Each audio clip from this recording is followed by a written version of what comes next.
Hey, we're going to be talking about constipation today and how to overcome that if that's something that you're coming up against. So, first, we need to understand where we're coming from to know what to do about it. So, one reason you may be constipated is that you're just not eating the irritating foods that you used to be. So, when you're eating a lot of sugar or a lot of really inflammatory foods or foods with a lot of preservatives or dyes or chemicals in them, your detox systems will kick out the inflammatory or the toxic foods quickly. That's something that is irritating the gut, and the body says, no, I don't want this. Get out of here. And so when we stop eating these irritating foods, the body doesn't have to get rid of it as fast. And so the body takes a little bit more time to absorb the actual nutrients in that food. And so things aren't just moving out quite as quickly. So it may be like a relative constipation compared to what you're used to. When we talk about having healthy bowel movements, we're looking for one to actually maybe more like 2 to 3 daily bowel movements. Daily, easy, comfortable, solid, and complete. So we want to make sure we're hitting all of those checkpoints, because if we're not hitting those, if we're having daily bowel movements, but we're having 6 really urgent, really watery bowel movements a day, that's not really ideal. And of course, if we're only having 1 to 2 bowel movements a week, which is common, that's not great either. And so as we move into just a new way of eating and nourishing our bodies, think about, yes, this might be different, but is this a healthier way of having bowel movements? And it might be slower than you're used to. We'll talk about how to support that. Another reason why you may become constipated on this, or just in general, is your peristalsis is understimulated. And so, what peristalsis is the squeezing of essentially the GI tract in the intestines to move things along. So, it's a mechanical squeezing of those smooth muscles to move things through that soft tissue too. And so, when peristalsis is slowed, then we don't have things move along quite as quickly. So, a few different things in the body stimulate peristalsis. Magnesium is one that does it. It doesn't have to be supplemental magnesium. We have magnesium in our body from our foods and from different metabolic reactions. And so, magnesium can stimulate that. Also, there's a signal from the brain via the vagus nerve. The vagus nerve is kind of like the information superhighway from the brain to the gut. And so, many people actually have what we call toxic vagus nerves, and they're overburdened. They're like a sick version of their vagus nerve. And so that vagus nerve just can't perform the way that it needs to. You can use essential oils to detox that vagus nerve. We like an oil blend called parasympathetic from Vibrant Blue Oils. You just put just a few dabs right behind the ear on this hard bony process. It's called the mastoid process.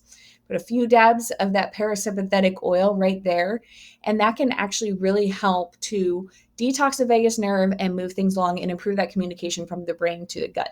Ideally, you would be doing that before meals. That'll really help with the peristalsis and the movement.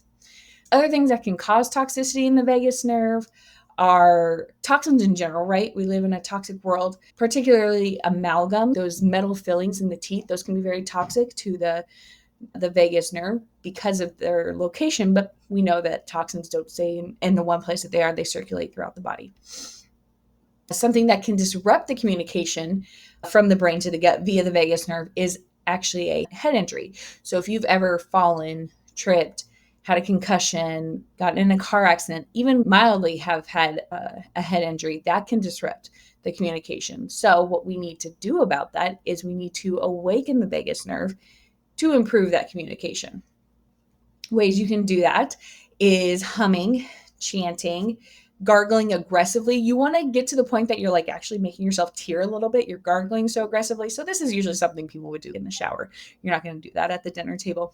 But those things can actually mechanically activate and stimulate the vagus nerve. Another thing you can try is tongue scraping. You want to get pretty far back in the tongue, and it's not just to clean the bacteria and have a healthy microbiome balance in the mouth, but we're also getting back there enough that you're kind of gagging yourself. And that again is going to mechanically activate that vagus nerve. Rebounding on a small trampoline can help with that rhythmic peristalsis. So just doing something that's rhythmic. Walking is also very good, but rebounding is a little bit more aggressive. So you can kind of stimulate things a little faster that way. And then deep belly breathing. So When we want to stimulate the vagus nerve, we can do it up here with the gargling and the tongue scraping, but down the chain closer to the gut, if we do deep belly breathing, when we breathe in deep, the diaphragm flattens and actually kind of rubs along that vagus nerve, and it'll stimulate it mechanically as well. Of course, another reason why you might be constipated is you might be dehydrated.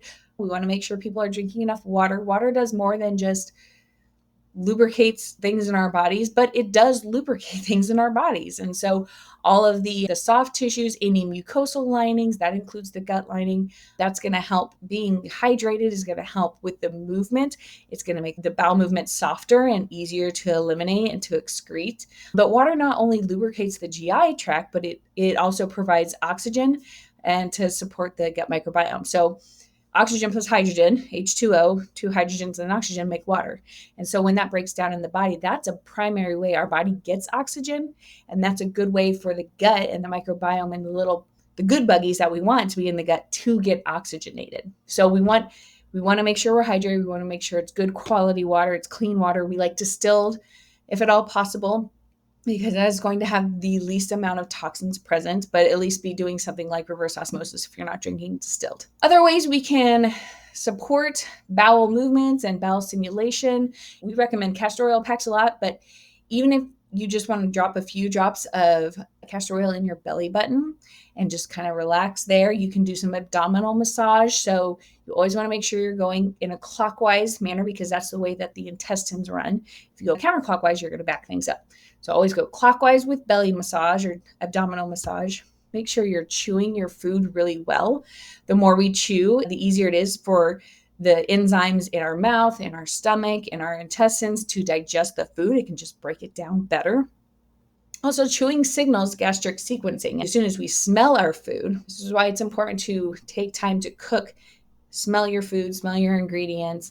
That will stimulate the saliva production. But then when you start chewing, you start breaking that down, the enzymes in the saliva start breaking things down, and that will actually start getting your peristalsis moving too. So you can use magnesium citrate is a good one for bowel movements. And the reason we use that specifically for bowel movements and not a lot of the other like nervous system specific things that we would normally use magnesium for is because magnesium citrate doesn't absorb well into the bloodstream, and it actually stays in the gut. It's a little bit irritating, but it sucks water into the intestines. So then it just makes things move better. Aloe vera also can help with healthy bowel movements. Senna tea is good. You don't want to do that every day, periodically, maybe every other day or every third day. But some of those things like the aloe, the magnesium citrate, the senna tea, those things are more irritating to the gut. And when things get irritated, it might move it through, like we talked about with those irritating foods. And so that's fine, but we just don't want to rely on those so much as some of the other things, like the vagus nerve stimulation, like the hydration.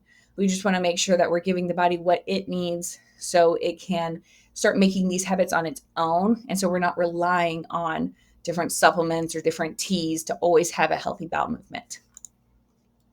You can also focus on proper elimination technique. So squatty potties are really nice.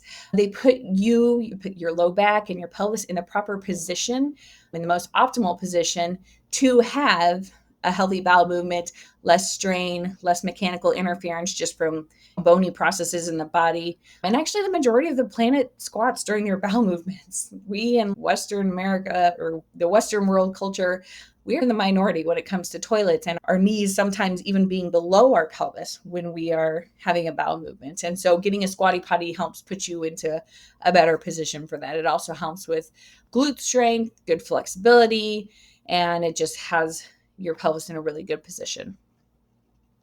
Also allowing time to have a bowel movement. I know a lot of people kind of have like shy bowels, and so either they go really quick especially if they're away from home, they'll use the restroom really quick, maybe to not draw attention to the fact that they're having a bowel movement. Or a lot of people I know will not have a bowel movement outside of the home. So if they're at work or if they're at a restaurant, they just shut that signal down in their body and they say, no, I'm not going to do that here. I'll do it when I get home. But what that does is it trains your brain to not listen to your body's signals. And that's not good. We need to give our body time to have bowel movement when it needs to have it. And so I think that's a really good goal for everyone, is just When you need to go, you go and you take time. We don't need to sit there for 30 minutes on our phone. That's not really great for the pelvic floor. But give yourself a little bit of time to eliminate. Make sure you're done eliminating and then move on with your day. Everybody poops, right? Everybody poops. So we need to normalize pooping. Give yourself time to poop and then give yourself a chance to use some of these tools, some of this vagal nerve stimulation specifically, but some of the other ones we also talked about just to kind of help that along. And like I said, help your body create that healthy habit so we're not relying on crutches a lot. Okay, I hope this helps you if you're struggling with it to overcome constipation.